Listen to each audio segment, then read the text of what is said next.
To look at the framework of building a gym program, there's a couple of little factors that we would consider relative to ability to train and also the level of training that you are currently at relative to the goal that you're trying to achieve.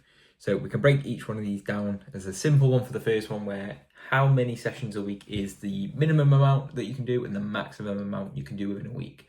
This is something I'll typically ask to clients just so I can kind of build a framework around that and essentially just say, if I am looking at 2 sessions a week, which some busy parents might be working on, how would I split it so that I can basically tick every box within those 2 sessions?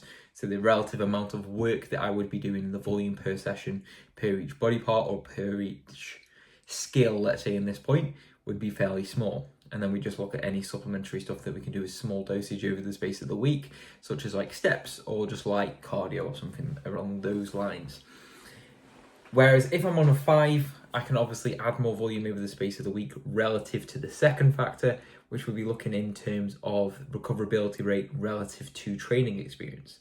So to someone that's completely new to training, 1 to 2 sessions a week at a high level of stimulus and volume may be creating an environment where it takes them a lot longer to recover, which means that the actual effective amount of work that happens within those sessions is generally reduced as well. So we would factor in a couple of those little increments within it. I generally would look at someone as not a beginner from about a year to a year and a half of general consistent training. That's when you can look at saying like, right, how many sessions can we do back to back relative to body part splits or skill splits relative to if you're doing a power session or a strength session, or if you're doing a sport alongside, because this is where it becomes a bit of a minefield to actually make sure that everything is in line. But this is where the framework of saying like, right, okay, if I am doing 4 sessions a week and I'm looking at a hypertrophy split, do I need to look at it as a GPP, which is a general physical preparedness, so I get a little bit of everything over the space of the week, so something like upper lower would work? Or do I shift into something like an SPP, which is a special or specific physical preparedness section, where I might say on a hypertrophy standpoint, do I need to put more exercises or more relative movements to say chest if I want to build more of a chest, or if I'm looking at certain attributes within trying to build more power within my legs for a footballer, how would we shift the needle in one way more than another, and where would we sacrifice that volume? As we don't just keep adding more and more volume to a point where we just become a fatigued shell, because that's where we're not going to actually benefit, as we are going to go over that tipping point of what we would look at as MRV and MEV. So you look at it as minimal effective volume for your MEV. So basically, what's the smallest amount of work I can do to get some level of benefit from the training itself? And then MRV, which is maximum recoverable volume. So I would generally look at those two from a muscular standpoint, but I also need to look at that from a nervous system standpoint as well. So anything where I'm doing, say, bicep curls to do an arm pump, for an example in this case, where would that go to general fatigue? Because it is an isolated movement 90% of the time, we would argue that that's not going to create a lot of stimulus, so we can do other things around that. Whereas if I was doing the max out deadlifts and a load of power output exercises like Olympic lifts, where is that going to put me on a whole body fatigue and also burning what we call the CNS, so the central nervous system? Anything where I'm pushing the central nervous system a little bit more is when I create more of an issue when I come to training, because my general fatigue, regardless of body part splits, is going to be a lot lower. So my ability to recruit muscle fibers is going to be generally either a lot slower or a lot more fatiguing. So then I have to consider that within my training blocks.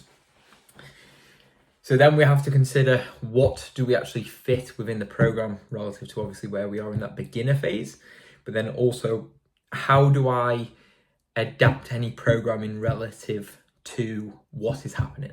So am I doing 4 sessions a week where I'm doing 2 on, 1 off, 2 on, 2 off because I play on the weekend?